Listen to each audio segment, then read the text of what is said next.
What's up, everybody? We have 10 minutes here to talk about the topic of bore sighting your rifle. And you may notice if you're watching on the video, I'm actually solo right now. At the time of this recording, and who knows what's going to be going on when this actually comes out, it's a little bit of a crazy time in our world's history. Mark is actually currently out. He's okay. He will be in even later on. But we're trying to record here as many podcasts as we can just in case MC Ryan finds himself quarantined and editing a bunch of podcasts here in the next week, or who knows what happens. So, talk about more bore sighting. We have an episode that we did a while back in history where we were down at the range with Mr. Ryan Muckenhern doing the entire sight-in process, semi-live for you guys. Bore sighting was a topic within that, but we talked about a lot there, so we wanted to give it its own 10 minutes. And in front of me, I have a couple different firearms and different styles of platforms. In that particular sight-in video, we only did a bolt-action rifle, but there are AR-15s, of course. And off to my left, I even have the wild card of the three rifles here, which is kind of an AK type platform. It's a VZ 2008.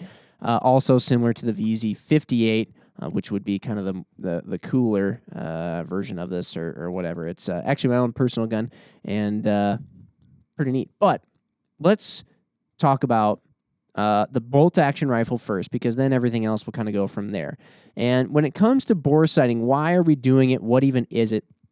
The objective is to try and make sure that when we get to the actual shooting portion with a brand new scope on a brand new rifle, or, you know, some element of our setup being brand new and potentially throwing some things off, we want to make sure that we're not shooting in a manner where they started off, misaligned enough that we wouldn't even be hitting the target, for example, or we definitely want to make sure we're not throwing any very errant rounds down range. And so it's kind of a weird thing for some people to think about, but when we get our scope, when we get our rifle, in theory, where what everybody would like to think would be that they're perfectly lined up and in alignment to one another. But actually, the reason we have these turrets on the top of the scope, or the original reason those were on there, was just to make up for some of the misalignments that can happen. We're stacking all kinds of tolerances. There's all kinds of variables that go into, stock to action to base to rings to scope, all the internals of the scope. Lots of things going on there, barrel to receiver. So chances are they're not going to match up perfectly. And in most cases, it's not a gross misalignment, but in certain cases, it's enough where, you would be pretty frustrated if you were trying to first thing you did was throw the scope on and try and get shooting and see if you could get on paper. Especially, at 100 yards or something like that. That's enough distance for, being that we're talking about angles with everything shooting. That's enough distance for even a pretty small angle to proliferate itself over that distance and cause you to perhaps not even be on your target at all to see where your groups are hitting. And if it's conditions warrant themselves too, it can be really difficult to even see if you're hitting around the target. If it's wet grass, good luck. Rounds impacting the ground behind, below, to the side of the target. If you can see them, you've got laser vision. So the objective here, like we said, is just to get close enough. Now, some people don't even know that you can do this or haven't heard of it. And really, all you need to do to start out with a bolt-action rifle is to remove the bolt. And as far as I'm concerned, I'm not as much of a gun nut as a few other folks that we've had on here before. Pretty much every bolt-action rifle is going to have the means to remove the bolt. Now, it may be a different switch or lever or button, or even in the case of this Weatherby Mark V carbon mark in front of me, you actually ensure that the rifle is clear, but then when you pull back the bolt, you pull on the trigger to have the bolt release. And things with the stock may change this as well. You may have to remove a cheek riser. In the case of this particular gun, I had to put the cheek riser all the way down in its downmost position to be able to remove the bolt, and also then to get behind the gun and look down the barrel of the rifle, or the bore. And that's where bore sight comes into play. It feels sort of weird. You are literally physically going to look down the barrel out at the target downrange. And we'll do this, generally speaking, because we usually recommend for most applications 100 yards zero. We'll bore sight at 100 yards. And it'll feel like you're looking through a straw, especially with the smaller caliber rifles. It'll feel like you're looking through a straw when you look through that barrel. But you should be able to see a high contrast of target downrange. And One that we use a lot, MC Ryan, he grabbed this target off our website. We'll include a link in the description or in the video. And he just put it in a program and blew it up a little bit bigger than it normally is. Normally these are pretty small, which is perfect for actual sight in. But for bore sight, it's nice to have something a little bit bigger that you can see through the barrel.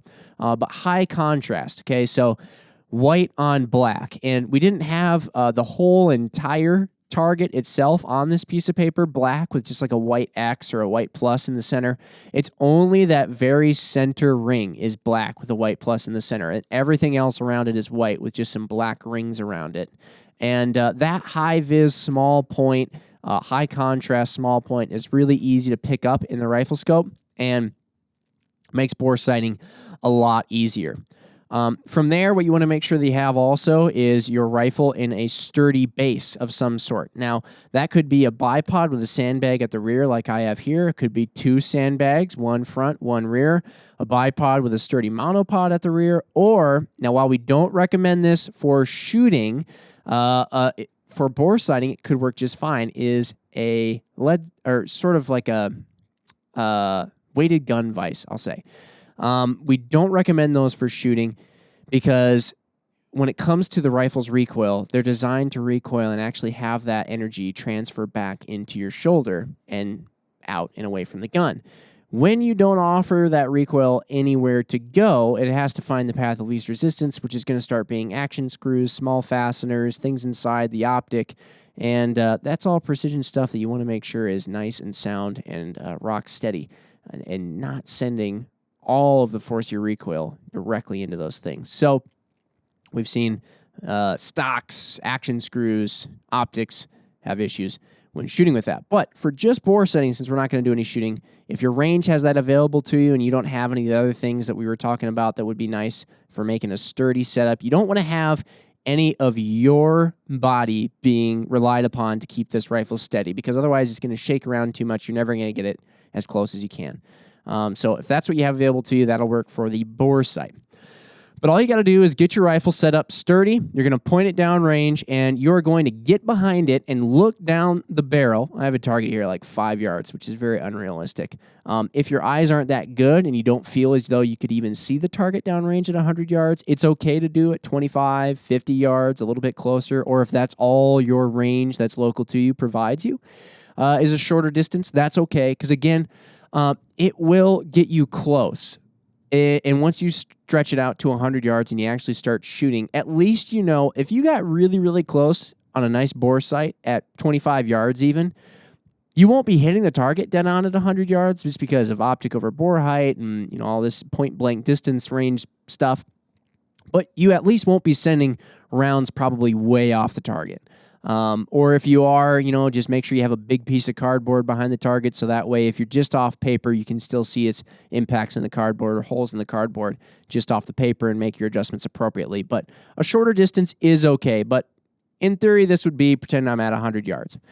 I'm going to get down, make sure the rifle is steady. I'm not using any part of my body to make sure that it's steady. It's just sitting here on its own. But then if I need to move it around, I'll move it. And again, just set it in that sandbag until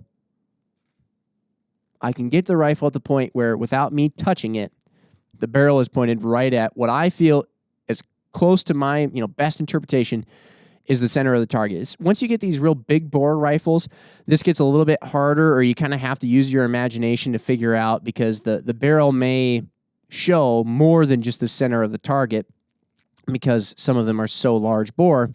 You have to use your imagination and just get it as close to the center of the bore as you possibly can. So I've got this all centered up. Now I'm going to head up to my Riflescope and I'm going to dial the turrets. I'm going to dial those turrets as I'm looking through the scope, or I can just look through the scope and dial them however much I feel I need to, and get that reticle's point of aim matching up with where I feel my barrel is aimed directly at. And this is the only time when your turrets will seem backwards. This is the question. Usually this is the time where we get people calling into us saying their turrets are backwards. Turrets are designed to move the bullet's point of impact. So if you have holes in paper at 100 yards, your turrets are designed to move the holes that you're making in the paper downrange. And they're not designed to, well, they are designed to actually physically move the reticle. So let me back up. They're not designed to correlate to the reticle's exact physical movement. In fact, they are opposite. That's because if we wanted to move our point of impact, let's say we're shooting and our bullet holes are low of where we want them to be. That means we're putting the reticle on the center target, but dang it, those bullet holes are low. We want to move them up. So we will turn our turret in the direction that the up arrow is pointed, however much we need to move, however severe we were missing or whatever. And it will physically move the reticle downward. In fact, it should move the reticle down right to where those bullet holes were hitting. And then, that way, we're actually, hopefully, going to be pointing the reticle right where the barrel was going, and it's almost a little bit like a bore sight or something like that. It's a sight-in. Then, that will force us, when we want to put the reticle back on the center target, that will force us to bring the whole barrel up because the barrel is made to the receiver, is made to the optic. Everything is hard mounted to one another. That'll force us to bring the barrel up, and then we can fire around, and it'll hopefully be hitting dead on where we were aiming. That's what a turret is designed to do. That's how the up arrow, the down arrow, the right arrow, the left arrow, all that stuff, that's how it's designed to work. When you're bore sighting, though, you're not thinking about moving bullets' point of impact because you're not putting impacts downrange. You're trying to actually physically move the reticle, and this is pretty much the only time you'll really ever have to try and do that. So just be mindful of the fact the reticle will appear to be backwards, or the turrets will appear to be backwards. So if you want the reticle to physically move down, dial the turret in the upward direction. If you want it to physically move up, dial it in the down direction. Same with right and left. That's all exactly the same. Make sure your parallax is set at the proper distance. So if we're bore sighting at 100 yards, make sure your parallax is set at 100 yards as well, because then that way we're removing parallax error from the equation. And if not, if you do have a scope that doesn't have a parallax knob, chances are it's probably set at 100 yards. If it's a rimfire scope, it might be set at 50 yards, but otherwise, usually that's going to be the case. And then just go back and forth on it, right? So it's sort of a rinse and repeat process. Put the barrel on the target where the target center bullseye is right in the center of the bore of your rifle. Adjust the turrets until they look like they're matched up with where you feel your barrel was pointing. Go back down to the rifle. Make sure you didn't impart any movement. Very tiny movements to the gun can actually cause big changes downrange. So if you feel it looks as though it's in the exact same position it was before you left and went to go adjust the turrets, then you're good.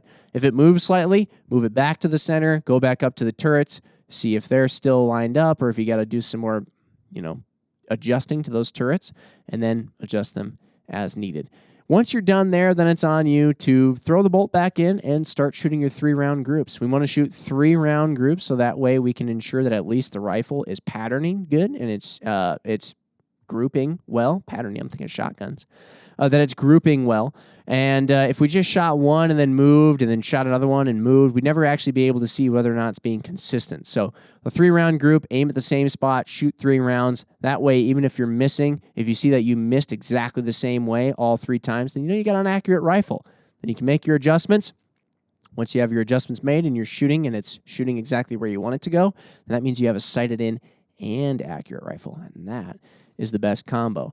Of course, that will also point out and bore sighting can even point out any issues that you might have had in your rings and bases. Make sure you're mounting everything up to the proper spec, proper torque specs, all that stuff. That will allow the turrets to function exactly as they should. When it comes to an AR-15, some people may wonder, hey, those are kind of difficult to look down the barrel of because there's a stock and all that stuff in the way, but not if you actually just separate the upper from the lower. So here I have my AR-15 with the upper off. I've removed the bolt carrier group and the charging handle, and there you have it. All you got to do is rest it if you have a bipod out on the front of a handguard, and you can put a sandbag underneath the rear of the upper. I just have it. This is kind of like in a pinch scenario. You can rest it on one sandbag in the middle and just get it nice and balanced. But again, the process is exactly the same. Look down the barrel, get it lined up, adjust the turrets as needed, double check to make sure it's all good to go. And then once you're really close and you feel as though they're all pointed at the same position, head to the next step, which is to start shooting. Now, one kind of interesting thing I will say, Ryan Muckenhern has noted this, and a lot of us have really noted it because we've sight-in rifles all the time here. If you bore sight a little bit low, chances are you may have a better chance of having a good impact on your first set of 3 shots. So that would be to say that you get the barrel pointed exactly where you want it to point, center of the target. And then instead of maneuvering your reticle to be right on top of that, you put it just low of it. And there's definitely some physics and math that somebody a little bit smarter than me could explain that goes into that. And it's a little bit of a brain bender when we try to think of the geometry and physics. But it happens every time. And that's kind of regardless of distance, too. So like an AR-15 at 50 yards and then this bolt-action rifle at 100 yards for a 0 that we generally recommend, it still happens. So feel free to try that out yourself. Just bore sight with the reticle a little bit lower of where the barrel is pointed. See what happens. Let us know what your results are. Now, the last thing I'll point out, guns like an AK-47 or whatever, in this case a VZ, that don't have the means to actually look down the barrel. I could remove all this stuff from the top. I could remove all, whatever, the whole dust cover assembly, the bolt and carrier and all that stuff from this, and I would still not be able to look down the barrel. So what do you do in that case? It's a little bit, confusing. What I would recommend is just not bore sighting, but starting out at a really close distance. So maybe that's 25 yards. Maybe if you're not even comfortable with that and you feel like, hey, I really want to make sure I'm not sending anything, errantly, start at 10 yards, 15 yards, whatever. Start shooting at those closer ranges. The angles of any misalignments or whatever haven't had enough time or distance to proliferate over those short distances. So you should be able to at least see if you're shooting grossly to the left, right, up, or down.